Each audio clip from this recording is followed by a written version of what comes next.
Welcome to கற்று கற்பித்த channel. இப்போ நம்ம என்ன பார்க்க போகிறோம், தமிழ் சிலபஸில் கொடுத்துருக்கிற பழமொழி 400 பார்க்க போகிறோம். பழமொழி 400 ஸ்கூல் புக்கில் எங்கெங்கே இருக்குது, old and new book plus out sources பற்றி பார்க்க போகிறோம். ஃபஸ்ட்டு பழமொழி 400ஓட ஆசிரியர் பேர் என்னன்னா முன்றுரை அரையனான்னு சொல்லியிருக்காங்க. இவரோட காலம் கிபி 4ஆம் நூற்றாண்டு. இவரோட காலம் என்ன? கிபி 4ஆம் நூற்றாண்டு. இவரோட சமயம் சமணம். இவரோட சமயம் என்ன? சமணம். இந்த பழமொழி 400ஓட கடவுள் வாழ்த்து மூலமாக தான் இந்த சமண சமயத்தை சார்ந்தவர் அப்படின்றது நம்மளுக்கு தெரிய முடியுது. மொத்தம் இதில் 400 பாடல்கள் இருக்கு. பழமொழி 400 பாடல்கள் இருக்கு. இதுல 34 அதிகாரங்கள் இருக்கு. அதிகாரம் எத்தனை? மொத்தம் 34. அப்போ இவர் பழமொழி 400ஓட ஆசிரியர் மூன்றரை அரையனார். காலம் கிபி 4ஆம் நூற்றாண்டை சேர்ந்தவர். பாடல் மொத்தம் எத்தனை இருக்கு? 400 பாடல் இருக்கு. அதிகாரங்கள் எத்தனை இருக்கு? மொத்தம் 34 இருக்கு. சமயம் சமணம். பழமொழி 400 பாடல் கடவுள் வாழ்த்து மூலமா தான் இவர் சமண சமயத்தை சார்ந்தவர் அப்படின்றது தெரியுது. அடுத்து இது 11 கீழ்கணக்கு நூல்களில் ஒன்றுன்னு சொல்லியிருக்காங்க. பழமொழி 400 11 கீழ்கணக்கு நூல்களில் ஒன்று.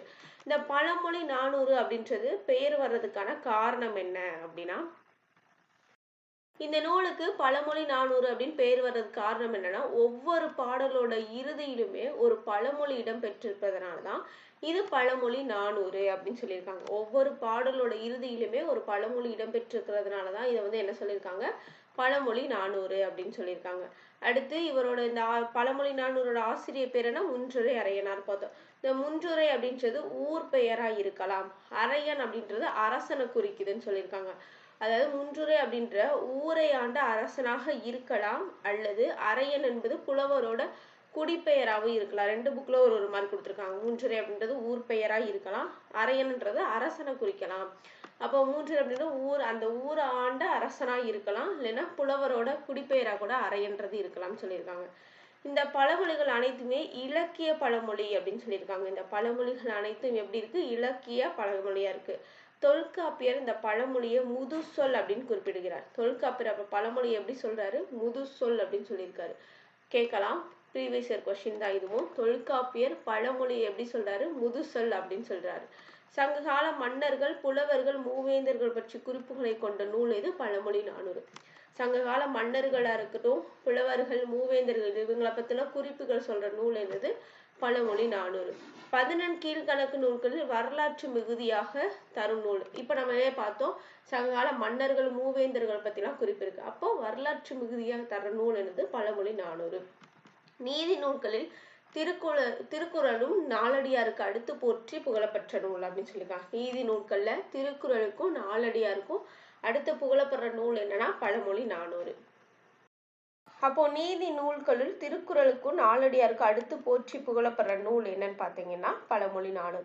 பழமொழி என்ற சொல் முதலில் மிகுதியாக வரலாற்று குறிப்புகளை கூறும் நூல் அப்படின்னு சொல்லியிருக்காங்க. ஏற்கனவே பார்த்தோம், பழமொழி அப்படின்றது ஃபர்ஸ்ட் பழமொழியை முதுசொல் சொன்னவர் யாரு? தொல்காப்பியர். அடுத்து பழமொழி என்ற சொல் முதலில் அகநானூற்றில இடம்பெறுதுன்னு சொல்லியிருக்காங்க. முதல்ல எதுல இருக்குன்னா அகநானூற்றுல இடம்பெறுது. பழமொழி அப்படின்ற சொல் முதல்ல எந்த நூல்ல இடம்பெற்றிருக்கு? அகநானூறு. அப்ப தொல்காப்பியர் என்ன சொல்லியிருக்காரு? முதுசொல் அப்படின்னு சொல்லியிருக்காரு. பழமொழி 400ஓட வேறு பெயர்கள் அப்படின்னு சொல்லியிருக்காங்க. பழமொழி அப்படின்னு சொல்லலாம்.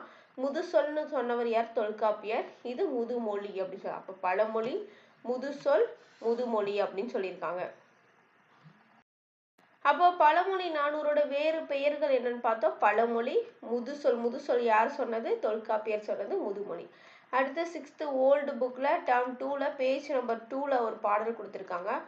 ஆற்றவும் கற்றார் அறிவுடையார் அஃதுடையார் நாற்றிசையும் செல்லாத நாடில்லை அந்நாடு வேற்று நாடு ஆகா தமவே ஆயினும் ஆற்றினால் வேண்டுவது இல் அப்படின்னு சொல்லியிருக்காங்க. இதோட பொருள் என்ன அப்படின்னா, கற்க வேண்டிய நூல்களை நிறைவாக கற்றவர் அறிவுடையவராவர். அவருடைய புகழ் 4 திசைகளிலும் பரவும். அவருடைய புகழ் பரவாத நாடு இல்லை. அந்த நாடு எல்லாம் வேற்று நாடு இல்லை, தம்முடைய நாடுகளே. எனவே அந்நாடுகளுக்கு செல்லும் போது வழிநடை உணவு எடுத்து எதுவும் செல்ல வேண்டிய தேவையில்லைன்னு சொல்லி, அதாவது படிச்சவங்களுக்கு வேற நாடு போனாலும் அது அவங்க நாடுதான், அங்க வழிநடை உணவு எதுவுமே கொண்டு போக தேவையில்லைன்னு சொல்லியிருக்காங்க. கல்வியின் சிறப்பு என்ற பாடல் இருக்கக்கூடிய பழமொழி. அப்ப எதுல இருக்கு? கல்வியின் சிறப்பு அப்படின்ற பாடல்ல இருக்கக்கூடிய பழமொழி தான் இது. லாஸ்ட்ல என்ன ஆச்சுன்னா வேண்டுவது இல் அப்படின்னு பார்த்தோமா. அப்ப இதோட பொருள் என்ன அப்படின்னா, கற்றவனுக்கு கட்டுச்சோறு வேண்டாம், பழமொழி நானூறு லாஸ்ட்ல எப்பவுமே ஒரு பழமொழி, பாடலோட இறுதியில ஒரு பழமொழி இருக்குன்னு பார்த்தோம். அதுதான் ஆச்சுனா வேண்டுவது இல்லோட பொருள் என்ன, கற்றவனுக்கு கட்டுச்சோறு வேண்டாம் அப்படின்னு. 7th நியூ புக்ல 3rd டேர்ம்ல பேஜ் நம்பர் 2 பார்த்துட்டு இருக்கோம்.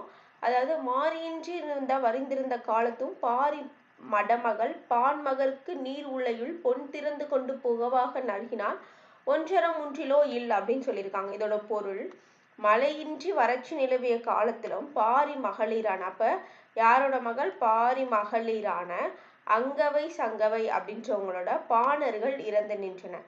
பாரி மகளிர் உலை நீரில் பொன்னிட்டு அவர்களுக்கு தந்தன. அதனால் பொருள் எதுவும் இல்லாத வீடு எதுவும் இல்லை என்பதை அறியலாம். இப்பாடலில் இடம்பெற்றுள்ள பழமொழி ஒன்ற மூன்றிலோ இல் அப்படின்னு சொல்லியிருக்காங்க. இதோட பொருள் ஒன்றுமில்லாத வீடு எதுவும் இல்லை. இதோட பொருள் என்ன, ஒன்றுமில்லாத வீடு எதுவும் இல்லை அப்படின்னு சொல்லியிருக்காங்க. அடுத்து 12வது சிறப்பு தமிழ்ல 2203ல ஒரு பாடல் கொடுத்திருக்காங்க.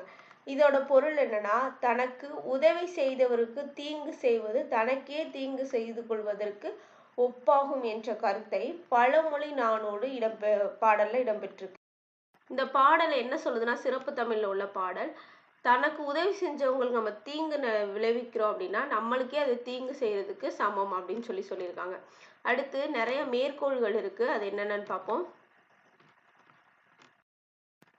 மேற்கோள்கள், இது ஸ்கூல் புக்ல கொடுத்த மேற்கோள்கள் தான். அரிமடமும் சான்றோருக்கு அணி அப்படின்னு சொல்லியிருக்காங்க. இது 12th புக்ல இருக்கு. அரிமடமும் சான்றோருக்கு அணி. கற்றலின் கேட்டலே நன்று, கற்றலின் கேட்டலே நன்று. முள்ளினால் முள்களையும், முள்ளினால் முள்களையும். கேட்டு என்ன நூலுன்னு கேட்கலாம். அடுத்து குன்றின் மேல் இட்ட விளக்கு, குன்றின் மேல் இட்ட விளக்கு. திங்களை நாய் குறைத்ததற்று, திங்களை நாய் குறைத்ததற்று. பாம்பரியும் பாம்பின் கால், பாம்பரியும் பாம்பின் கால். நிறைகுடம் நீர் ததும்பல், நிறைகுடம் நீர் ததும்பல். தனிமரம் காடாதல் இல், தனிமரம் காடாதல் இல். கடன் கொண்டும் செய்வார் கடன், கடன் கொண்டும் கடன் செய்வார் கடன், கடன் கொண்டும் செய்வார் கடன். முறைக்கு மூப்பும் இளமைக்கல், முறைக்கு மூப்பு இளமைக்கல், முறைக்கு மூப்பு இளமைக்கல். குளவிச்சை கல்லாமல் பாகம் படும், குளவிச்சை கல்லாமல் பாகம் படும். இறைதோறும் ஊரும் கிணறு, இறைதோறும் ஊரும் கிணறு. அணியெல்லாம் ஆடையின் பின், அணியெல்லாம் ஆடையின் பின், அணியெல்லாம் ஆடையின் பின். ஆயிரங்காக்கை கோர்க்கல், ஆயிரங்காக்கை கோர்க்கல். நுணலும் தன்வாயால் கெடும், நுணலும் தன்வாயால் கெடும். பழமொழி நானூறுல மேற்கோள்கள் இருக்கு, இதை பார்த்து வச்சுக்கோங்க. இது என்ன நூல், இதை கேட்டு என்ன நூல்ல வருதுன்னு கேட்கலாம். அடுத்து பாடல் 3 தான் இருக்கு, 2க்கு பொருள் கொடுத்துருக்காங்க. 3வது சிறப்பு தமிழ்ல உள்ள பாடல், அதையும் பார்த்து வச்சுக்கோங்க. அடுத்து மேலோட்டமா ஒரு கிளான்ஸ் பார்த்துடலாம். ஃபர்ஸ்ட் பழமொழி நானூரோட ஆசிரியர் மூன்றரை அறையினார். இவரோட காலம் கிபி, அதாவது 4ஆம் நூற்றாண்டு. இவர் சமண சமயத்தை சார்ந்தவர் அப்படின்னு தெரியுது. பழமொழியில கடவுள் வாழ்த்து மூலமா தான் இவர் சமண சமயத்தை சார்ந்தவன் தெரியுது. மொத்தம் இதுல 400 பாடல் இருக்கு, 34 அதிகாரங்கள் இருக்கு. 11 கீழ்கணக்கு நூல்களில் ஒன்று. பழமொழி நானூறு அப்படின்னு பெயர் வர்றதுக்கான காரணம் என்ன, ஒவ்வொரு பாடல் இறுதியிலும் ஒரு பழமொழி இடம்பெற்று இருக்கிறதுனாலதான் இது பழமொழி நானூறுன்னு சொல்லியிருக்காங்க. முன்றுரை அப்படின்றது ஊர் பெயரா இருக்கலாம், அரையன் அப்படின்றது அரசரை குறிக்கலாம், மூன்றரை என்ற ஊரை ஆண்ட அரசராய் இருக்கலாம் அப்படின்னு சொல்லியிருக்காங்க. இல்ல அப்படின்னா புலவரோட குடிப்பெயரா அரையன் அப்படின்றது இருக்கலாம் சொல்லியிருக்காங்க. இதன் பழமொழிகள் எல்லாமே இலக்கிய பழமொழியா இருக்குன்னு சொல்லியிருக்காங்க. தொல்காப்பியர் பழமொழி என்ன சொல்லியிருக்காரு, முது சொல் அப்படின்னு சொல்லியிருக்காங்க. சங்ககால மன்னர்கள் புலவர்கள் மூவேந்தர்கள் பற்றிய குறிப்புகளை கொண்ட நூல் என்னன்னு பாத்தீங்கன்னா பழமொழி நானூறு. அப்ப சங்ககால மன்னர்கள் புலவர்கள் மூவேந்தர்கள் பற்றிய குறிப்புகளை கொண்ட நூல் எது, பழமொழி நானூறு. 11 கீழ்கணக்கு நூலில் வரலாற்று மிகுதியாக கூறும் நூல் எது, பழமொழி நானூறு. நீதி நூல்கள்ல திருக்குறளுக்கும் நாலடியாருக்கும் அடுத்து புகழப்பெற்ற நூல் எது, பழமொழி நானூறு.